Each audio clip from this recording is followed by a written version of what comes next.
ఇక ఇందులో నాకు అర్థం కాని 2 సీన్స్ ఉంటాయి. ఒక క్యారెక్టర్ హీరోని కలవాలనుకుంటాడు. అప్పుడు వచ్చే ఒక సీన్ ఉంటది. నోరెళ్ళ పెడతారు ఆ సీన్ చూసేటప్పుడు.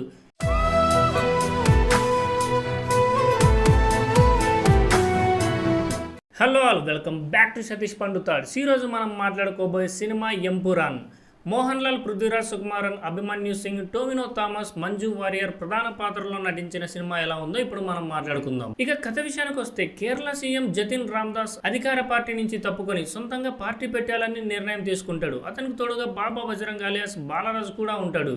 ఇక వీళ్ళ నిర్ణయాన్ని ఆహ్వానించేదెవరు, అడ్డుకునేదెవరు, అలానే దీనికి స్టీఫెన్ నడుంపల్లికి ఉన్న సంబంధం ఏంటి అన్న మిగతా విషయాలు తెలుసుకోవాలంటే మీరు ఈ సినిమా చూడాల్సిందే. ఇక ఇండెప్త్ రివ్యూలోకి వెళ్ళి నాకు నచ్చిన విషయాలు మాట్లాడుకోవాలంటే, ముందుగా cinematography, production values, background score చాలా బాగున్నాయి. ఎక్కడ కూడా కాంప్రమైజ్ అవ్వకుండా చాలా గ్రాండ్ గా తెరకెక్కించారు.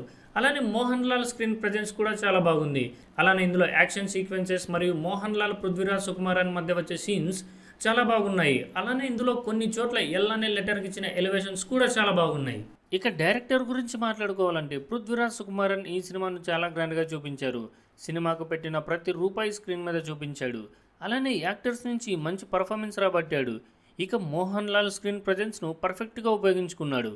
తనలోని యాక్టర్ని డామినేట్ చేసే డైరెక్టర్ ఉన్నాడని ఈ సినిమా చూస్తున్నప్పుడు నాకు అనిపించింది. ఇక ఈ సినిమాలో నాకు నచ్చని విషయాల గురించి కూడా మాట్లాడుకోవాలంటే, స్టోరీ ఇంకాస్త స్ట్రాంగ్గా ఉండాల్సింది. ఇందులో హీరోకు గాడ్ లెవెల్ ఎలివేషన్స్ ఉంటాయి, కానీ ఎక్కడా కూడా ఆ ఫోర్స్ను అడ్డుకునే ఆపోజిట్ క్యారెక్టర్ ఈ సినిమాలో కనపడలేదు. దాదాపు 3 గంటల పాటు సినిమా చూపించారు, కానీ ఏం చూపించారు అని అడిగితే చెప్పలేని పరిస్థితి. ఇక ఈ సినిమాలో ఫస్ట్లో ఒక 30 మినిట్స్ దాకా ఒక ఎపిసోడ్ ఉంటుంది. ఆ 30 మినిట్స్ కూడా మొత్తం హిందీలోనే ఉంటుంది.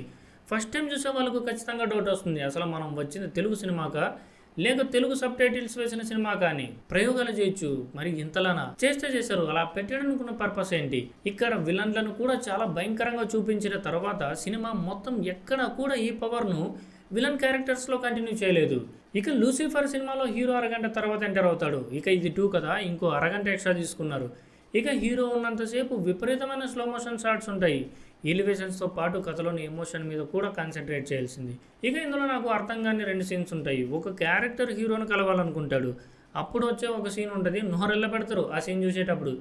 అసలు ఎందుకు? పోనీ అక్కడ ఏమైనా ఇంపార్టెంట్ విషయాలు మాట్లాడుకుంటారంటే అది లేదు. మేబీ నాకేమన్నా అర్థం కాలేదేమో. ఇక రెండోది, కొందరికి ఇది స్పాయిలర్లా అనిపించొచ్చేమో, కానీ నన్ను అడిగితే ఇదేమంత స్పాయిలర్ కాదనే చెబుతా.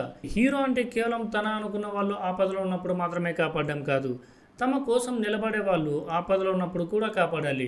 ఇందులో ఒక సీన్ ఉంటుంది. హీరో సిస్టర్ డేంజర్లో ఉంటే కొందరు ఆమెను కాపాడాలని దగ్గరలో ఉన్న ఫారెస్ట్ లేక్ తీసుకువెళ్తారు. అలా తీసుకువెళ్ళిన అమాయకులను ఒక్కొక్కరిని విలన్స్ చంపుతూ ఉంటారు. అలా 5-6 మందిని చంపేశాక ఇంకా తన సిస్టర్ను చంపడానికి కొన్ని సెకండ్స్ ముందు హీరో వచ్చి కాపాడుతాడు.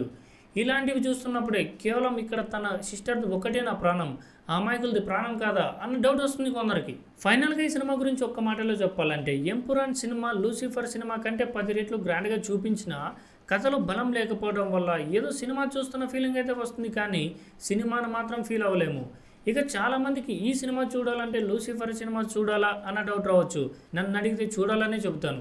ఇక ఫైనల్గా ఈ సినిమాకు నేను ఇచ్చే రేటింగ్ 2.5/5. ఇది కేవలం నా ఒపీనియన్ మాత్రమే. ఇది వాళ్ళ వీడియో. ఇలాంటి మూవీ రిలేటెడ్ కంటెంట్ అయినా, మోటివేషనల్ కంటెంట్ అయినా, ఫన్ అయినా, పాలిటిక్స్ అయినా అన్ని ఛానల్లో మాట్లాడుకుందాం. అవన్నీ మిస్ అవ్వకుండా ఉండాలంటే ఈ ఛానల్ని సబ్స్క్రైబ్ చేసుకుని బెల్ ఐకాన్ యాక్టివేట్ చేసుకోండి.